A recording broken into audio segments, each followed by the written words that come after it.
सबै नेपालीहरुमा न्यायको पहुँच पुर्याउने उद्देश्यले नागरिक टिभीद्वारा प्रस्तुत भइरहेको यो भिडियोमा आज पनि यहाँलाई हार्दिक स्वागत छ।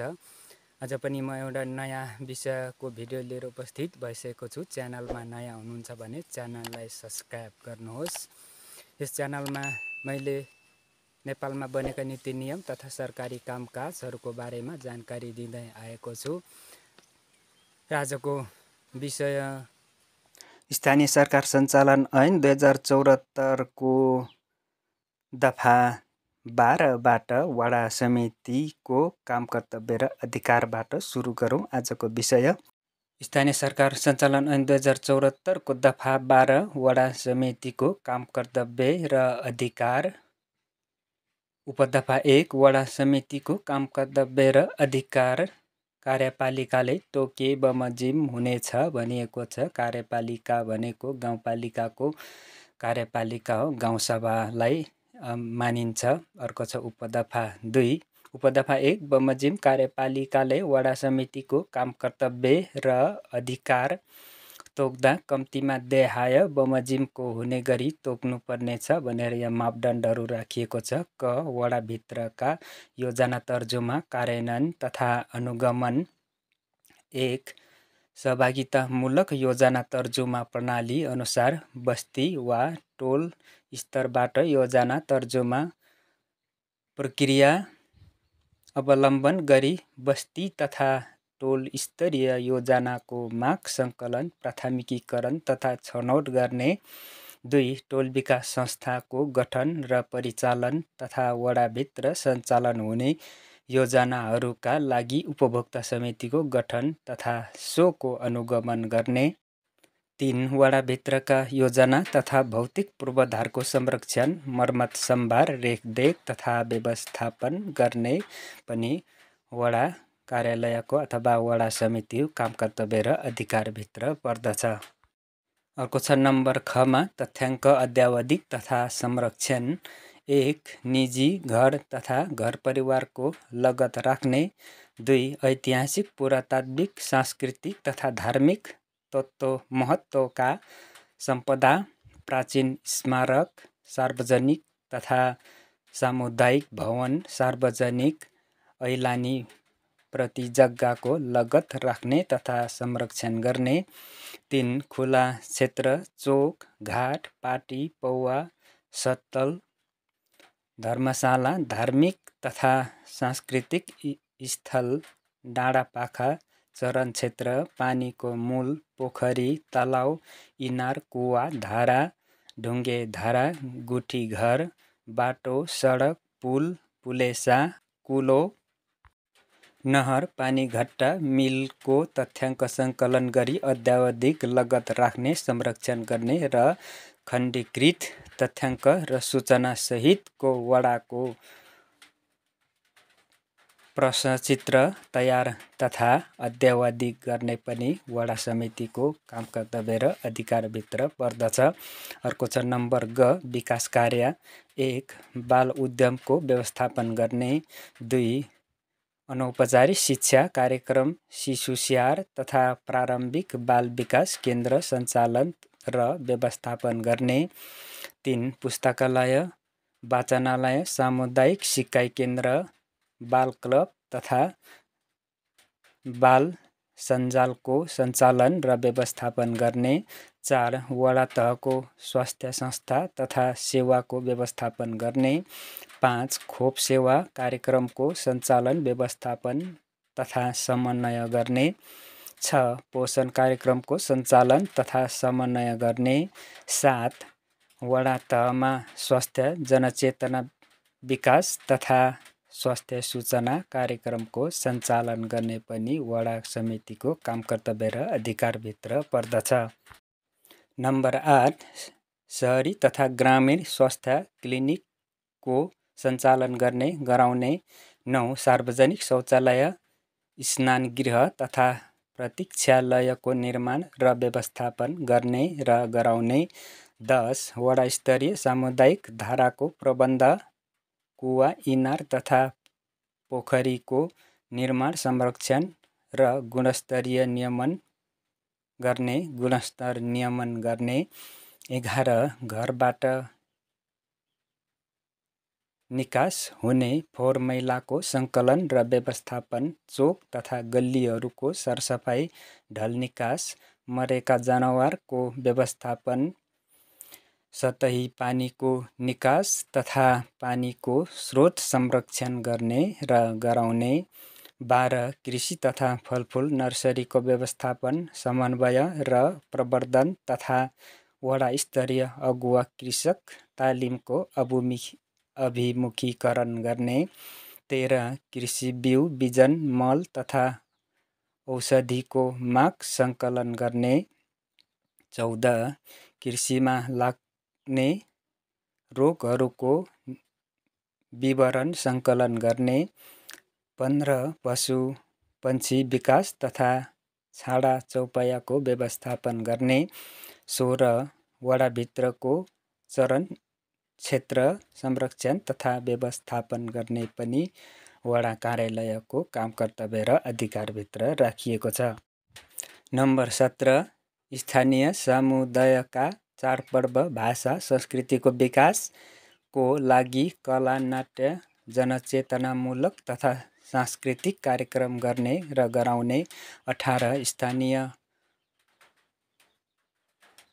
मौलिकता झल्किने सांस्कृतिक रीतिरिवाजलाई संरक्षण तथा प्रवर्धन गर्ने। 19 वडाभित्र खेलकुद पूर्वाधारको विकास गर्ने। 20 अन्तर्विद्यालय तथा क्लब मार्फत खेलकुद कार्यक्रमको सञ्चालन गर्ने र गराउने। 21 वडा क्षेत्रभित्रको बाटोघाटो चालु अवस्थामा राख्ने तथा राख्न सहयोग गर्ने। 22 वडाभित्रका सडक अधिकार क्षेत्रमा अवरोध र अतिक्रमण गर्न नदिने। 23 बाटोघाटोमा बाढी, पहिरो, हुरी तथा प्राकृतिक प्रकोपबाट उत्पन्न अवरोध पन्छाउने। 24 घरेलु उद्योगको लगत सङ्कलन तथा सम्भाव्यता पहिचान गर्ने पनि वडा समितिको काम कर्तव्य र अधिकारभित्र पर्दछ। अर्को छ नम्बर 25 वडाभित्र घरेलु उद्योगको प्रवर्धन गर्ने। नम्बर 26 प्रचलित कानुन बमोजिम व्यक्तिगत घटना दर्ता, अद्यावधिक तथा सोको अभिलेख सङ्कलन तथा संरक्षण गर्ने। 27 व्यक्तिगत घटना दर्ता सम्बन्धी जनचेतना कार्यक्रम सञ्चालन गर्ने। 28 सामाजिक सुरक्षा भत्ता वितरण तथा अभिलेख अद्यावधिक गर्ने। 29 वडालाई बालमैत्री बनाउने।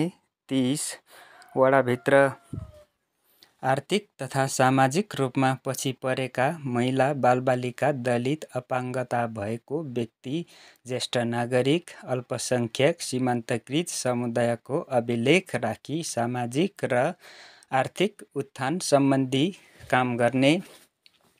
31 विभिन्न समुदायबीच सामाजिक सद्भाव र सौहार्दता कायम गर्ने। नम्बर 32 बालविवाह, बहुविवाह, लैङ्गिक हिंसा, छुवाछुत, दहेज तथा दाइजो, हलिया प्रथा, छाउपडी, कमलरी प्रथा, बालश्रम, मानव बेचबिखन जस्ता सामाजिक कुरीति र अन्धविश्वासको अन्त्य गर्ने र गराउने पनि वडा समितिको काम कर्तव्य र अधिकारभित्र पर्दछ। नम्बर 33 प्रचलित कानुनको अधीनमा रही मालपोत तथा भूमि कर, व्यवस्थापन कर, बहाल कर, विज्ञापन कर, सशुल्क पार्किङ, नयाँ व्यवसाय दर्ता, सिफारिस दस्तुर, सवारी साधन कर, मनोरञ्जन करको लेखाजोखा र सङ्कलन गरी सम्बन्धित गाउँपालिका वा नगरपालिकामा प्रतिवेदनसहित रकम बुझाउने। 34 अशक्त बिरामी भएको, बेवारिस वा असहाय व्यक्तिलाई निजको अस्पताल र स्वास्थ्य केन्द्रमा पुर्याई औषधि उपचार गराउने। 35 असहाय वा बेवारिस व्यक्तिको मृत्यु भएमा निजको दाह संस्कारको व्यवस्था मिलाउने। 36 सडक बालबालिकाको उद्धार र पुनर्स्थापनाको लागि लगत सङ्कलन गर्ने। 37 वडाभित्रको सामुदायिक वनजन्य सम्पदा र जैविक विविधताको संरक्षण र प्रवर्धन गर्ने। 38 वडा टोल बस्ती स्तरमा हरियाली क्षेत्र विस्तार गर्ने र गराउने। 39 वडालाई वातावरण मैत्री बनाउने पनि वडा समितिको काम कर्तव्य र अधिकारभित्र पर्दछ। नम्बर 40 प्राङ्गारिक कृषि, सुरक्षित मातृत्व, विद्यार्थी भर्ना, पूर्ण खोप, खुला दिशामुक्त सरसफाइ, वातावरण मैत्री तथा बालमैत्री शासन जस्ता प्रवर्धनात्मक कार्यक्रमहरू गर्ने र गराउने। 41 वडाभित्र घरबास, पर्यटन, होमस्टे कार्यक्रम प्रवर्धन गर्ने। अर्को छ नम्बर ग नियमन कार्य। 1 वडाभित्र सञ्चालित विकास योजना आयोजना तथा सञ्चालन उपभोक्ता समितिहरूका कार्यको अनुगमन तथा नियमन गर्ने। 2 सिकर्मी डकर्मीलाई भूकम्प प्रतिरोधी भवन निर्माण सम्बन्धी तालिम दिने। 3 खाद्यान्न, माछा मासु, तरकारी, फलफुल, पेय पदार्थ तथा उपभोग्य सामग्रीको गुणस्तर र मूल्य सूची अनुगमन गरी उपभोक्ता हित संरक्षण गर्ने। 4 वडाभित्रका उद्योग धन्दा र व्यवसायको प्रवर्धन गरी लगत राख्ने। 5 हाट बजारको व्यवस्थापन गर्ने र गराउने। 6 विद्युत चुहावट तथा चोरी नियन्त्रणमा सहयोग गर्ने पनि वडा कार्यालय अर्थात् वडा समितिको काम कर्तव्य र अधिकारभित्र पर्दछ। अर्को छ नम्बर ङ सिफारिस तथा प्रमाणित गर्ने। 1 नाता प्रमाणित गर्ने। 2 नागरिकता तथा नागरिकताको प्रतिलिपि लिनका लागि सिफारिस गर्ने। 3 बहाल करको लेखाजोखा सिफारिस गर्ने। 4 बन्द घर तथा कोठा खोल्न रहोबरमा बस्ने। 5 मोही लगत कट्टाको सिफारिस गर्ने। 6 घर जग्गा करको लेखाजोखा सिफारिस गर्ने। 7 जन्ममिति प्रमाणित गर्ने। 8 व्यापार व्यवसाय बन्द भएको, सञ्चालन नभएको वा व्यापार व्यवसाय हुँदै नभएको सिफारिस गर्ने। 9 विवाह प्रमाणित तथा अविवाहित प्रमाणित गर्ने। 10 निशुल्क वा सशुल्क स्वास्थ्य उपचारको सिफारिस गर्ने। 11 वडाबाट जारी हुने सिफारिस तथा अन्य कागजातलाई अङ्ग्रेजी भाषामा समेत सिफारिस तथा प्रमाणित गर्ने पनि वडा समितिको काम कर्तव्य र अधिकारभित्र पर्दछ। नम्बर 12 घर पताल प्रमाणित गर्ने। 13 व्यक्तिगत विवरण प्रमाणित गर्ने। 14 घर जग्गा धनी दर्ता प्रमाणपूर्जामा घर कायम गर्न सिफारिस गर्ने। 15 कुनै व्यक्तिको नाम, थर, जन्ममिति तथा वतन फरक भए सो व्यक्ति एकै हो भन्ने सिफारिस गर्ने। 16 नाम, थर, जन्ममिति संशोधनको सिफारिस गर्ने। 17 जग्गा धनी दर्ता प्रमाणपूर्जा हराएको सिफारिस गर्ने। 18 किता काट गर्ने सिफारिस गर्ने। 19 संरक्षक प्रमाणित गर्ने तथा संस्थागत र व्यक्तिगत संरक्षक सिफारिस गर्ने। 20 जीवितसँगको नाता प्रमाणित गर्ने।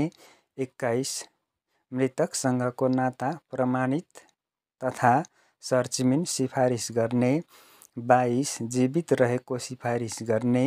23 हकवाला वा हकदार प्रमाणित गर्ने। 24 नामसारी गर्न सिफारिस गर्ने पनि वडा समितिको काम कर्तव्य र अधिकारभित्र पर्दछ। नम्बर 25 जग्गाको हक सम्बन्धमा सिफारिस गर्ने। 26 उद्योग ठाउँसारी गर्न सिफारिस गर्ने। 27 आधारभूत विद्यालय खोल्न सिफारिस गर्ने। 28 जग्गा मूल्याङ्कन सिफारिस गर्ने। 29 विद्यालयको कक्षा थप गर्न सिफारिस गर्ने। 30 अशक्त, असहाय तथा अनाथको पालन पोषणको लागि सिफारिस गर्ने। 31 वैवाहिक अङ्गीकृत नागरिकता सिफारिस गर्ने। 32 आर्थिक अवस्था कमजोर वा सम्पन्न रहेको सम्बन्धी सिफारिस गर्ने। 33 विद्यालय ठाउँसारी गर्न सिफारिस गर्ने। 34 धारा तथा विद्युत जडानको सिफारिस गर्ने। 35 प्रचलित कानुन अनुसार प्रत्यायोजित अधिकार बमोजिमको अन्य सिफारिस वा प्रमाणित गर्ने भनी गाउँपालिका नगरपालिकाहरूको वडा समितिलाई अधिकार दिएको छ। अर्को छ दफा 12 को उपदफा 3 उपदफा 1 बमोजिम कार्यपालिकाबाट वडा समितिको काम कर्तव्य र अधिकार नतोकिएसम्म वडा समितिले उपदफा 2 बमोजिमको काम कर्तव्य र अधिकार प्रयोग गर्नेछ। 4 वडाबाट गरिने कार्य वडा कार्यालयको नाममा हुनेछ। दफा 13 न्यूनतम दर रेट निर्धारण गर्ने। 1 गाउँपालिका तथा नगरपालिकाले आफ्नो क्षेत्रभित्रको निर्माण कार्य तथा अन्य सेवाको प्रयोजनको लागि निर्माण सामग्री, ज्याला, भाडा तथा महसुलको स्थानीय न्यूनतम दर रेट तोक्नुपर्नेछ। 2 उपदफा 1 बमोजिम श्रमिकको ज्याला दर निर्धारण गर्दा नेपाल सरकारले निर्धारण गरेको राष्ट्रिय न्यूनतम पारिश्रमिकभन्दा कम नहुने गरी तोक्नुपर्नेछ। 3 उपदफा 1 बमोजिम दर रेट प्रत्येक आर्थिक वर्ष सुरु हुनुभन्दा 15 दिन अगावै तोकिसक्नुपर्नेछ भन्ने व्यवस्था गरिएको छ। 14 समिति, उपसमिति वा कार्यदल गठन गर्न सक्ने। 1 गाउँपालिकाले आफ्नो काम कारबाही व्यवस्थित गर्न आवश्यक अनुसार कुनै सदस्यको संयोजकत्वमा समिति वा उपसमिति गठन गर्न सक्नेछन्। 2 गाउँपालिका तथा नगरपालिकाले विषय विज्ञता आवश्यक पर्ने क्षेत्रमा कुनै सदस्य वा विषयविज्ञको संयोजकत्वमा कार्यदल गठन गर्न सक्नेछ भनिएको छ। 3 उपदफा 1 वा 2 बमोजिम गठन हुने समिति, उपसमिति वा कार्यदलको कार्यक्षेत्र, कार्यविधि र अन्य विषय त्यस्तो समिति, उपसमिति वा कार्यदल गठन गर्दाको बखत तोके बमोजिम हुनेछ। दफा 15 परिचालन र समन्वय गर्ने। गाउँपालिका तथा नगरपालिकाले स्थानीय स्तरमा विकास, निर्माण तथा सेवा प्रवाह सम्बन्धी कार्य गर्दा आफ्नो क्षेत्रभित्रका उपभोक्ता, निजी क्षेत्र, सामुदायिक सङ्घ-संस्था, सहकारी संस्था तथा गैर-सरकारी क्षेत्रको परिचालन र समन्वय प्रवर्धनलाई प्रोत्साहन गर्न सक्नेछ। दफा 16 कार्यविभाजन र कार्य सम्पादन। 1 गाउँपालिकाको कार्यविभाजन र कार्य सम्पादन सम्बन्धी व्यवस्था सम्बन्धी कार्यपालिकाले स्वीकृत गरेको नियमावली बमोजिम हुनेछ। यो सम्बन्धी नियमावलीहरू स्थानीय सरकारलाई बनाउने अधिकार दिएको छ। 2 उपदफा 1 बमोजिम कार्यविभाजन नियमावलीमा अध्यक्ष तथा प्रमुख, उपप्रमुख, उपाध्यक्ष तथा उपप्रमुख, वडाध्यक्ष र सदस्यको काम कर्तव्य र अधिकार समेत उल्लेख भएको हुनुपर्नेछ। 3 उपदफा 1 बमोजिम कार्यविभाजन तथा कार्य सम्पादन नियमावली स्वीकृत वा संशोधन भएको मितिले 15 दिनभित्र प्रदेश र नेपाल सरकारमा पठाउनु पर्नेछ। अर्को छ उपदफा 4 उपदफा 1 बमोजिमको नियमावलीबाट पदाधिकारीहरूको कार्यविभाजन वा काम कर्तव्य र अधिकार नतोकिएसम्मको लागि निजको काम कर्तव्य र अधिकार देहाय बमोजिम हुनेछ भनिएको छ। आजको विषय यति नै। आज मैले गाउँपालिका नगरपालिकाहरूको वडा कार्यालय अर्थात् वडा समितिहरूको काम कर्तव्य र अधिकार बारे जानकारी दिएको छु। आउँदो भिडियोमा अध्यक्ष वा प्रमुख, उपाध्यक्ष वा उपप्रमुख र कार्यपालिका सदस्यहरूको काम कर्तव्य र अधिकार सम्बन्धी जानकारी लिएर आउनेछु। च्यानलमा नयाँ हुनुहुन्छ भने च्यानललाई सब्सक्राइब गर्नुहोस्। फेसबुक मार्फत हेर्दै हुनुहुन्छ भने फेसबुकमा फलो गर्नुहोस् र भिडियोलाई लाइक गर्नुहोस् र सेयर गर्नुहोस् र तपाईँहरूको सकारात्मक सल्लाह सुझाव र तपाईँको जिज्ञासाहरू पनि कमेन्टमा लेख्नुहोस्। आजको भिडियोबाट बिदा चाहन्छु। नमस्कार।